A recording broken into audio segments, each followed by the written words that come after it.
नमस्कार दोस्तों, एक फिल्म आ रही है जिसका नाम है जेएनयू यानी जहांगीर नेशनल यूनिवर्सिटी। इसका पहला पोस्टर सामने आते ही बवाल मच गया है। पोस्टर भगवा रंग में है। खास बात यह है कि जेएनयू की पहचान जिन गलत चीज़ों के लिए बनती जा रही थी उन्हीं मुद्दों को इस फिल्म में दिखाया जाने वाला है, जिसमें बॉलीवुड के मंझे कलाकार नजर आएंगे। ये फिल्म 5 अप्रैल को सिनेमाघरों में दस्तक देगी। पोस्टर के रिलीज होते ही फिल्म का टाइटल अब चर्चा का विषय बन चुका है। इस फिल्म में मुख्य भूमिका निभा रहे हैं रवि किशन और उर्वशी रौतेला। फिल्म का पोस्टर जारी होते ही ये वायरल हो गया है। सोशल मीडिया हो या एक्स, इस फिल्म के आने से पहले ही इसके पोस्टर पर ही लोगों की तरह तरह की प्रतिक्रियाएं आनी शुरू हो गई हैं। पोस्टर के जारी होते ही वामपंथी गैंग परेशान है कि चुनाव से पहले ये क्या नया मुद्दा पकड़ा दिया गया। देश ही नहीं, दुनिया जानती है कि जेएनयू का विवादों से नाता कोई नया नहीं है। वामपंथी विचारधारा का गढ़ माना जाने वाला यह विश्वविद्यालय कई बार आतंकियों के समर्थन एवं जातिवादी नफरत फैलाने के कारण विवादों में रहा है। कई बार जेएनयू की दीवारों पर ब्राह्मण और बनिया समुदाय को टारगेट करते हुए कुछ ग्रेविटी सोशल मीडिया में वायरल हुए। जेएनयू के school of language literature and cultural studies की दीवारों पर ब्राह्मणों भारत छोड़ो, ब्राह्मणों बनियों, we are coming for you और वी विल अवेंज जैसी जाति विरोधी ग्रेविटी बनाए गए। स्कूल ऑफ इंटरनेशनल स्टडीज़ में देयर विल बी ब्लड और ब्राह्मण्स लीव द कैंपस जैसे ग्रेविटी बनाए गए। तो कई बार stop targeting Muslims, stop bulldozer raj जैसे कई नारे जेएनयू में लगे। कभी रामनवमी को लेकर जेएनयू कैंपस सुरक्षित रहा, तो कभी दिल्ली दंगों से कनेक्शन होने का आरोप जेएनयू पर लगा। आज सीएए लागू हो गया है, लेकिन एक समय जेएनयू में सीएए के खिलाफ भी जोरदार विरोध प्रदर्शन हुए थे। उस समय सीएए एनआरसी पर विरोध प्रदर्शन के दौरान बॉलीवुड अभिनेत्री दीपिका पादुकोण ने जेएनयू परिसर में 5 जनवरी 2020 को हुई हिंसा के विरोध में छात्रों के साथ शामिल हुई थी। आज भी जेएनयू का कुछ पार्ट सीएए को लेकर सुलग रहा हो तो इससे इनकार नहीं किया जा सकता। हद तो तब हो गई जब जेएनयू के वामपंथी छात्र संगठनों ने 2001 के भारतीय संसद हमले के दोषी अफजल गुरु और आतंकवादी मकबूल भट्ट को मिले मृत्युदंड के खिलाफ परिसर में विरोध प्रदर्शन किया था। कुछ छात्रों द्वारा प्रदर्शन के दौरान भारत विरोधी नारे भी लगाए गए।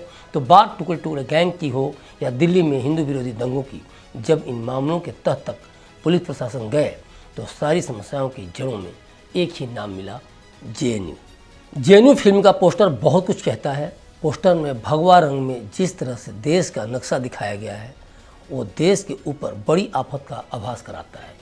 भारत का नक्शा एक पंजे में जकड़ा है। देखा जाए तो ये पंजा उन ताकतों के बारे में बताता है जो देश पर बुरी नज़र डाले हुए हैं और जो इन विश्वविद्यालय के पार्ट हैं। पंजे में जकड़े भारत की तस्वीर और उसके नीचे टैगलाइन कि क्या एक एजुकेशनल यूनिवर्सिटी देश को तोड़ सकती है। फिल्म की टैगलाइन यह बताने के लिए काफ़ी है कि पहले भी इस यूनिवर्सिटी में देश विरोधी गतिविधियों को संचालित करने का जो आरोप लगता रहा है उसे लेकर यह फिल्म बेस्ट है।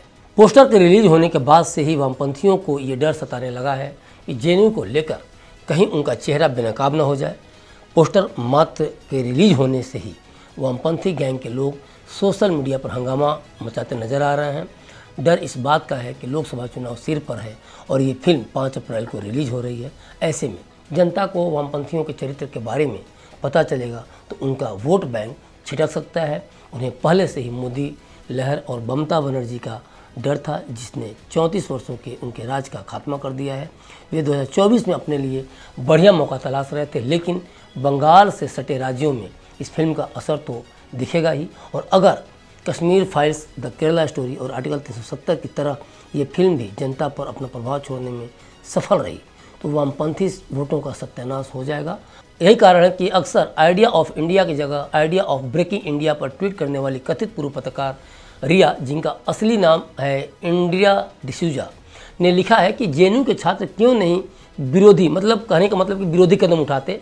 जवाहरलाल नेहरू वो नहीं हैं जो फेक प्रोपेगेंडा फिल्में दावा कर रही हैं। जेएनयू को खुद ऐसे प्रोड्यूसर्स के खिलाफ कड़े से कड़े कदम उठाने चाहिए। दूसरी तरफ हिंदू विरोधी लेखन के लिए बदनाम और वामपंथ को अपनी लेखनी का प्रिय विषय समझने वाले इरफान हबीब अलग ही छाती पीटना शुरू कर दिए हैं। इरफान हबीब ने तो पोस्टर के जारी होते ही रोना शुरू कर दिया है। उन्होंने अपने एक्स हैंडल पर लिखा, जेएनयू को लेकर एक सनक रहा है। ये सिर्फ इसलिए क्योंकि ये सोचने की आज़ादी देता है जेएनयू ने पूरे भारत के वंचितों को जगह दी है। विचारों और संस्कृतियों का एक सच्चा मेल यहाँ होता था। यही एकमात्र वजह है कि इस प्रमुख संस्थान को हर दिन निशाना बनाया जा रहा है और उसे कमज़ोर किया जा रहा है। ये पूरे बोल हैं इरफान हबीब साहब के। फिल्म के पोस्टर को एक्ट्रेस उर्वशी रौतेला ने भी अपने इंस्टा पर शेयर किया है। पोस्टर शेयर करते हुए एक्ट्रेस ने कैप्शन में लिखा है कि शिक्षा की बंद दीवारों के पीछे देश को तोड़ने की साजिश रची जा रही है। जैसे ही बाएं और दाएं टकराएंगे, वर्चस्व की यह लड़ाई कौन जीतेगा। महाकाल मूवीज प्रस्तुत करता है जहांगीर नेशनल यूनिवर्सिटी। इस फिल्म के पोस्टर ने दर्शकों के बीच फिल्म को देखने की एक्साइटमेंट बढ़ा दी है। इस फिल्म में उर्वशी रौतेला और रवि किशन के अलावा कई अन्य कलाकार नजर आने वाले हैं, जिनमें पीयूष मिश्रा, सिद्धार्थ बोधके, सोनाली सहगल, रश्मि देसाई और विजय राज जैसे कई सेलेब्स अहम भूमिका में मौजूद हैं। यह फिल्म 5 अप्रैल 2024 को देश भर के बड़े पर्दे पर दस्तक देगी। सोशल मीडिया पर जिस तरह से प्रतिक्रियाएं देखने सुनने को मिल रही हैं, उससे यह साफ है कि लोगों को इस फिल्म का बहुत बेसब्री से इंतजार है।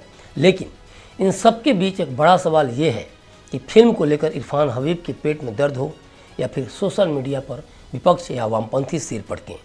लेकिन ये तय है कि जो लोग देश को तोड़ने की कोशिश करेंगे, उनके गुनाह कभी छिपने वाले नहीं हैं। आज न तो कल ये पता चलेगा ही कि उन्होंने भारत जैसे देश के टुकड़े करने के लिए किस तरह की तरकीबें अपनाई। बस माध्यम जेएनयू यानी जहांगीर नेशनल यूनिवर्सिटी जैसी फिल्म बनेगी और वामपंथियों की कारस्तानी बेनकाब होगी। तो अभी तक के लिए बस इतना ही। बने रहिए क्लिक इंडिया के साथ और मुझे दीजिए इजाज़त। शुक्रिया।